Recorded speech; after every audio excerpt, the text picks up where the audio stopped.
YouTube channel पर मैं आपका फिर से स्वागत करता हूं। आशा करता हूं कि आप अध्ययन में लगे हुए होंगे। हम पहले 3 वीडियो डाल चुके हैं। 4th वीडियो में आपका स्वागत है। इसमें हम 2017 का जो जनवरी में UGC नेट का एग्ज़ाम हुआ था उसके प्रश्न पत्र के साथ यहाँ आपके साथ जुड़े हैं। तो चलिए शुरुआत करते हैं इन क्वेश्चंस की। टोटल 50 क्वेश्चन इसमें हैं। प्रत्येक प्रश्न के 2 अंक हैं और सभी प्रश्न अनिवार्य हैं, तो हम जरूर करेंगे। योग शब्द की व्युत्पत्ति किस संस्कृत धातु से हुई है? बिल्कुल देखना कितना आसान आता था। कब? जब 2017 में हमारा नेट का एग्ज़ाम लिया जाता था। तो देखिए किस धातु से हुई है, युज धातु से हुई है। कुवलयानंद के योग गुरु कौन थे? स्वामी कुवलयानंद एक शोधकर्ता और शिक्षक हुए हैं जो अनुसंधान के लिए, जो वैज्ञानिक शोध के लिए जाने जाते थे। इनके गुरु थे माधवदास जी। ईशोवास्य उपनिषद के अनुसार कौन सा अभ्यास अमृतत्व की प्राप्ति करवाता है? विद्यामृतम अश्नुते। क्या है? विद्या है। कठोपनिषद के अनुसार कठोपनिषद के अनुसार योग की परिभाषा क्या है? कठोपनिषद के अनुसार योग की परिभाषा है इंद्रियों मन व बुद्धि पर नियंत्रण, स्थिर इंद्रिय धारणाम। सांडिल्य विद्या का वर्णन किस उपनिषद में किया गया है? सांडिल्य विद्या का वर्णन किया गया है छांदोग्य उपनिषद में, है ना।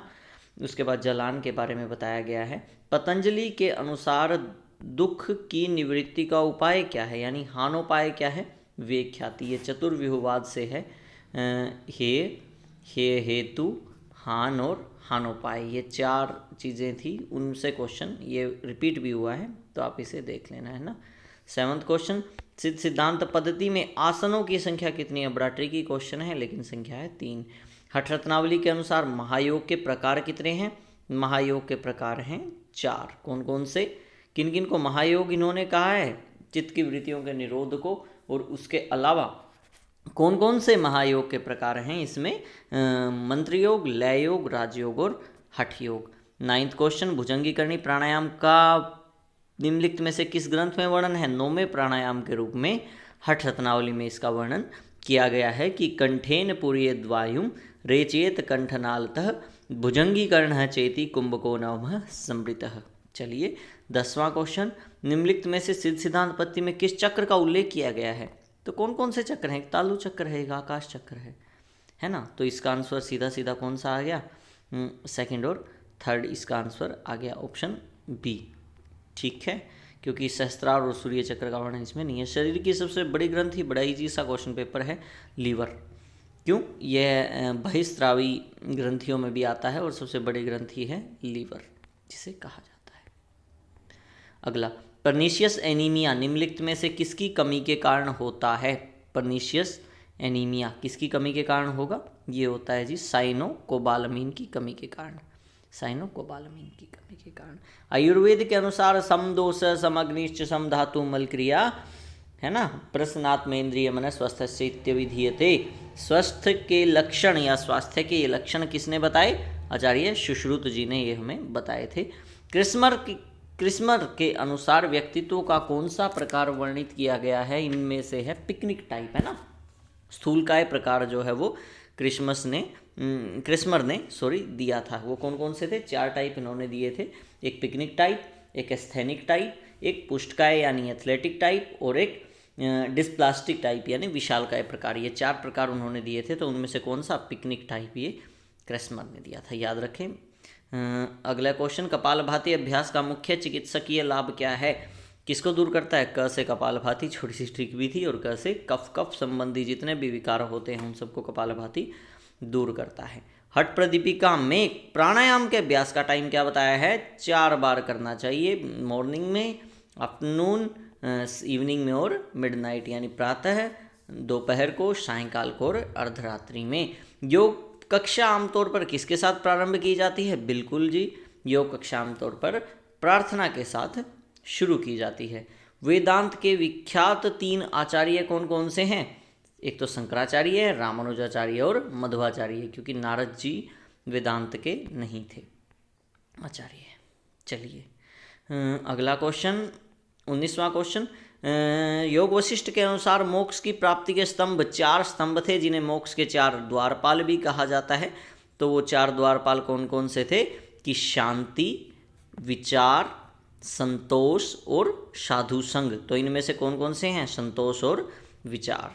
ये 2 मोक्ष के प्राप्ति के स्तंभ हैं। ऑप्शंस लगा लेना, ए इसका ठीक हो जाएगा। चित्त की भूमि, फिर से रिपीट क्वेश्चन आ रहा है, पिछली वीडियोस में प्रीवियस में आपने देखा होगा। चित्त की भूमि में निम्नलिखित शामिल हैं। कौन कौन से शामिल हैं? क्षिप्त, मूढ़, विक्षिप्त, एकाग्र, निरुद्ध। 5 भूमियाँ कही जाती हैं, तो मूढ़ और विक्षिप्त और निरुद्ध, ये 3 आ जाएंगे, क्योंकि विकल्प क्या है? विकल्प एक वृत्ति है। पतंजलि योग दर्शन में से कौन सा इनमें से प्राणायाम का प्रकार है? तो 4 प्राणायाम है। कौन से? बाह्य वृत्ति, अभ्यंतर वृत्ति, स्तंभ वृत्ति और बाह्य अभ्यंतर विषाक्षेपी। कौन कौन सा? स्तंभ वृत्ति और बाह्य अभ्यंतर विषाक्षेपी। ये 2 प्राणायाम किससे आ गए? योग दर्शन से आ गए। तो ऑप्शन इसका लगा लेना, कौन सा आ जाएगा? फर्स्ट और थर्ड, सी ऑप्शन इसका सही हो जाएगा। 22वां, पतंजलि के अनुसार क्रिया योग के अभ्यास के उद्देश्य क्या हैं? बिल्कुल रिपीट हो रहा है जी क्वेश्चन। समाधि, भावनार्थ, क्लेश, तनुकरणार्थ। 2nd और 4th इसका आंसर आ जाएगा।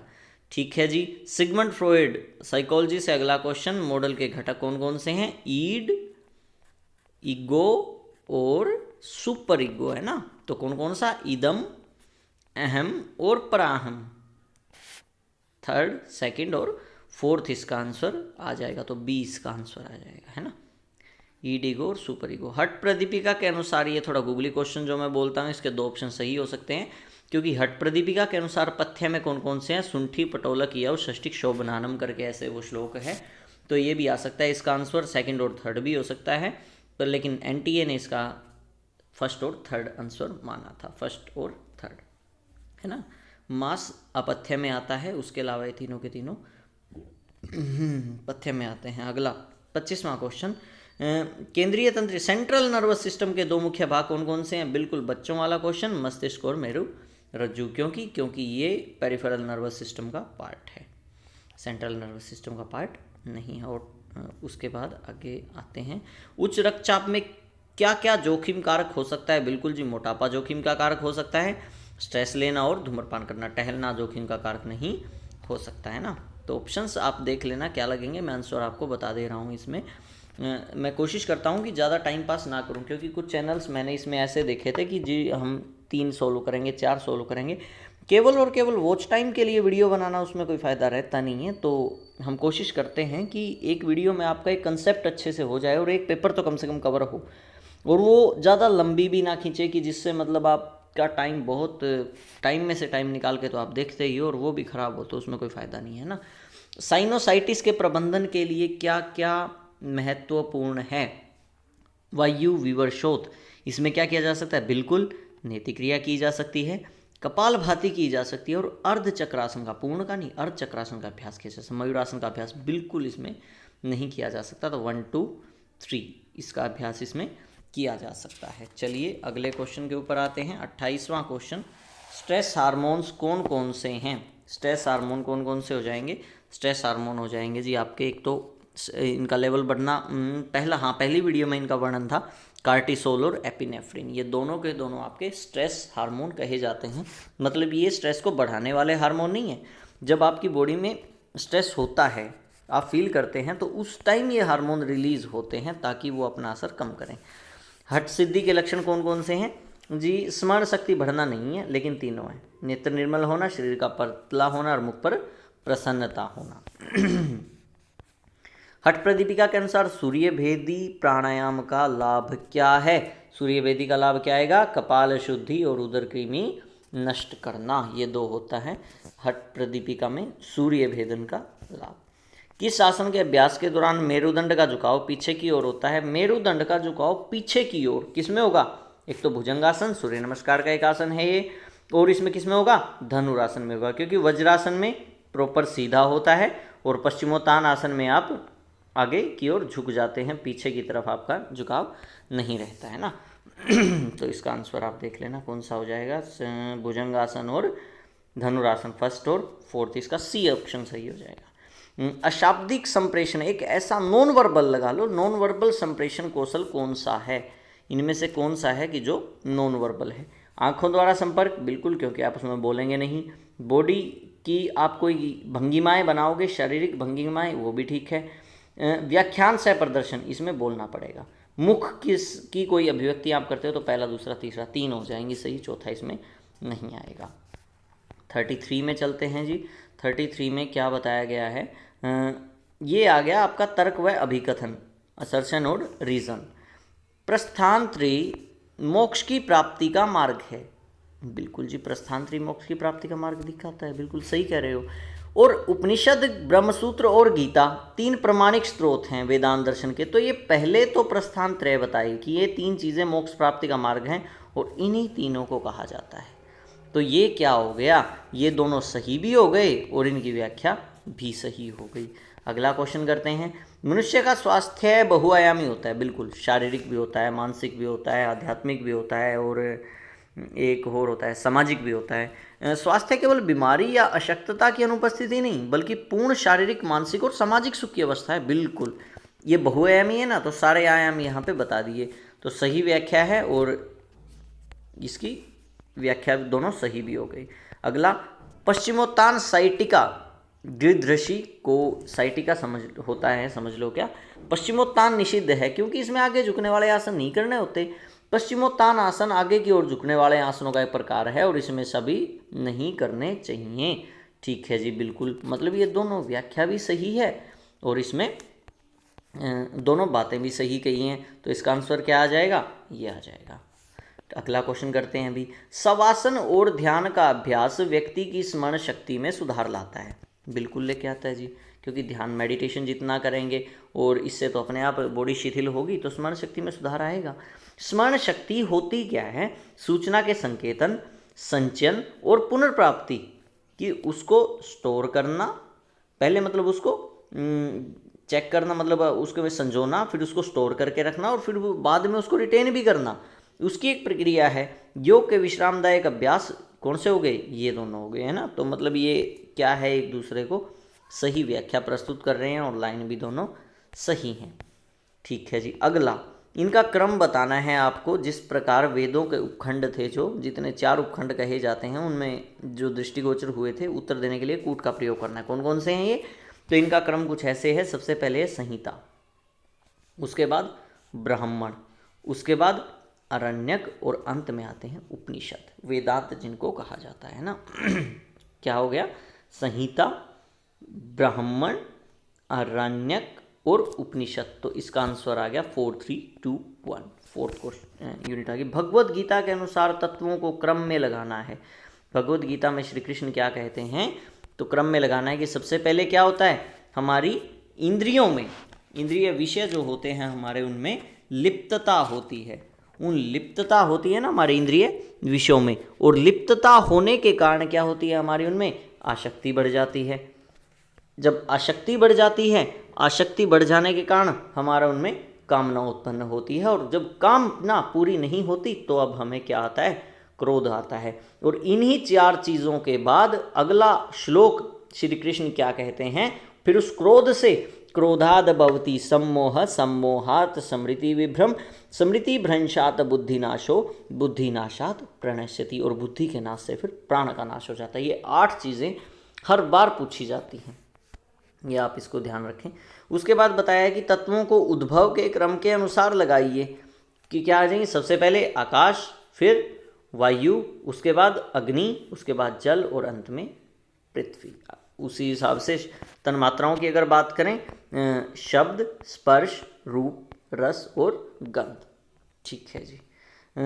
श्वसन तंत्र के अंगों को क्रम में लगाइए, उचित क्रम में। तो सबसे पहले क्या आती है, सबसे पहले आती है आपकी ट्रैकिया, श्वास नली, उसके बाद आती है ब्रोंकाई, उसके बाद उससे अंदर का पार्ट ब्रोंक्यूल्स, और लास्ट में आती है एल्वली। ठीक है, तो 40 का आपका आंसर डी। चलिए अगला, कोशों को स्थूल से सूक्ष्म, तो स्थूल में कोश कौन सा होता है, अन्नमय कोश, अन्न के बाद प्राणमय कोश, प्राणमय के बाद मनोमय कोश, मनोमय के बाद विज्ञानमय कोश, विज्ञानमय के बाद आनंदमय कोश। सबसे पहले अन्नमय कोश, प्राणमय कोश, मनोमय कोश, विज्ञानमय कोश और आनंदमय कोश। आपका डी आंसर आ जाएगा। ठीक है जी। अगला क्वेश्चन 42 क्या था, ये अगला फिर उपनिषदों से है कि आपका शरीर क्या है, शरीर रूपी रथ, जिसपे सारथी कौन है या रथी कौन है, रथी कौन कही जा सकती है, आत्मा। सारथी बुद्धि होती है, पर यहाँ पे मानना पड़ेगा अपने को क्योंकि ऑप्शंस टैकल करने हैं। मन क्या है, लगाम, और इंद्रियां क्या है, घोड़े। और विषय इसमें नहीं दिया है, विषय है मार्ग, और सारथी होती है बुद्धि, जो ड्राइवर होती है आपकी, आत्मा रथी होती है। इसमें प्रिंटिंग मिस्टेक हो सकता है, कुछ भी जो मैं गूगली क्वेश्चंस की कई बार बात करता हूँ डाल देते हैं, उनके 2 मार्क्स मिल भी जाते हैं, लेकिन आपको अटैम्प्ट वो करने होते हैं। अगर आपको उनको अटैम्प्ट छोड़ जाते हो तो आपको उनका कुछ नहीं मिलता। ठीक है, चलिए अगला क्वेश्चन शुरू करते हैं। अगला क्वेश्चन फिर से योग दर्शन से आ गया कि कलेश इनमें से कौन सा है, क्लेश, अविद्या, अस्मिता, राग, द्वेष, अभिनिवेश। वृत्ति क्या है, 5 प्रमाण, विपर्य, विकल्प, निद्रा, स्मृति में से विकल्प आ गया। अंतराएं कौन कौन सी हैं, अनिवस्थित्व आ गया, है ना, 9 अंतराएं। सहभोग क्या है, दुख, दौर, मनस्य, अंग में श्वास और प्रश्वास, 5 आ गया। अनुस्वर लगा लेना इनका, जो भी बनता हो इनमें से। ठीक है जी। उसके बाद अस्थियों का वर्णन है, एनाटॉमी से दिया गया है कि चपटी अस्थियां कौन कौन सी होती हैं। आपके हृदय की जो अस्थियां होती हैं अंशफलक, वो चपटी होती हैं। लंबी अस्थियां बाहों और टांगों की अस्थियां हो गई। छोटी अस्थियां कलाई की जो अस्थियां हो गई, और टेढ़ी मेढ़ी अस्थियां आपकी कशेरुकाएं हो गई। ठीक है ना। उसके बाद अगला सूची 1 सूची 2 को सम्मिलित करें। क्या है ये अगला, उसी से आ गया क्वेश्चन आपका। 9 जो अंतराएं थी उन्हीं से आपका ये क्वेश्चन बन गया। चलिए क्या बनता है क्वेश्चन कि सत्यान क्या होता है। सत्यान क्या होता है, एक्चुअल में सत्यान होता है इच्छा ना करना, चित्त की अकर्मण्यता। अलब्ध भूमित्व, भूमि की प्राप्ति ना करना। अनव्यवस्थित्व, चित्त की स्थिति में लगाए रखने में दिक्कत होती है, जो असमर्थता होती है। अविरति होती है, जब आपका मन विषयों में लगा रहे, विषयों में तृप्ति बनी रहे। ठीक है। उसके बाद अगला 5 आपके क्वेश्चंस आपको इनको पढ़ के देने हैं, और इसी में से पढ़ के देने हैं। नासिका मार्ग के सफाई की षटकर्म प्रक्रिया क्या होती है। नासिका मार्ग की सीधी सी बात होती नेति है, लेकिन फिर भी इसमें से जानने के लिए हम आपको बता दें कि ये इसका आंसर यहाँ पे रहा, नेति नासिका मार्गों की सफाई की प्रक्रिया है। अगला क्वेश्चन क्या है, षटकर्मों की अभ्यास की सलाह दी जाती है, कब दी जाती है। आसन और प्राणायाम के बाद इसका आंसर बनता है ना, इसके अनुसार। और इसका रेफरेंस कहाँ दिया गया है, आसन और प्राणायाम के बाद इसकी सलाह दी जाती है। ये रही, आसन, प्राणायाम और उच्च अभ्यासों करने के पहले, इनके पहले दी जाती है, इनकी जो करने के पहले दी जाती है। 20 का आंसर आएगा। अगला, माफ़ी चाहूँगा, कब्ज के दौरान मरीजों के लिए लाभदायक षटकर्म कौन सा है। कब्ज के दौरान मरीजों के लिए लाभदायक षटकर्म कौन सा है, इसका आंसर आ जाएगा वस्ती, क्योंकि 2 जगह पॉइंट दिया गया, वस्ती में और नोली में। सबसे पहले मैं आपको दिखाता हूँ ऊपर नोली में, वस्ती में दिया गया है कि वस्ती कब्ज के मरीजों के लिए उपयोगी है। ठीक है जी। उसके बाद नोली में कहाँ दिया गया है, नोली में यह क्लियर कर दिया गया है कि यह कब्ज को, क्षुधा, पाचन तंत्र और कब्ज को दूर करता है। ठीक है जी। अगला, वस्ती और नोली, इसका आंसर बन गया। नेति क्रिया के 2 मुख्य प्रकार कौन से हैं, जल नेति और सूत्र नेति। हमें पता है, लेकिन खुद से नहीं लगा देना, हमें सी ऑप्शन इसका बन गया। लेकिन हमें यहाँ देखना है कि दे भी रखा है या नहीं दे रखा, तब लगाना है। इसके 2 मुख्य प्रकार कौन से हैं, जल नेति और सूत्र नीति। बस इतना सा ध्यान रखना है अपने को, मतलब अपना ज्ञान नहीं लगाना है। आंखों को बिना झपकाए किसी बिंदु पर एकटक देखना क्या कहलाता है, हमें पता है त्राटक कहलाता है, लेकिन हो सकता है यहाँ धोती दिया हुआ है ना, दे भी सकता है तो, लेकिन हमें रेफरेंस इसका एक बार जरूर पढ़ देना है। त्राटक क्या होता है, आंखों को बिना झपकाए एक बिंदु पर। तो चलिए, आज की ये वीडियो में ये 50 क्वेश्चन हमने पूरे कर लिए। 2017 जनवरी का ये एग्ज़ाम था, और एक एग्ज़ाम और 2017 का हमारा रहता है। उसके बाद हम 2018 के, उसके बाद 19, फिर 20, 21 और 22, अब तक जितने एग्ज़ाम हुए हैं उन सबको कवर करते हुए एक एक करके सब एक सीरीज़ और एक ही प्लेलिस्ट में आपके लिए मैं यहाँ पे डाल दूँगा, ताकि आपको कहीं ना भागना पड़े और ज़्यादा टाइम ख़राब ना करते हुए कम समय में आप ज़्यादा प्रोडक्टिव ये चीज़ आपके लिए साबित हो। मैं ऐसा प्रयास लगातार करता रहूँगा। तो इस वीडियो को लाइक करें, दोस्तों के साथ शेयर करें, उनके साथ डिस्कस करें और सब्सक्राइब करें चैनल को, ताकि हमारा हौसला और बढ़े आपके लिए कुछ नई चीज़ें करने के लिए। नमस्कार आपको एक बार फिर से।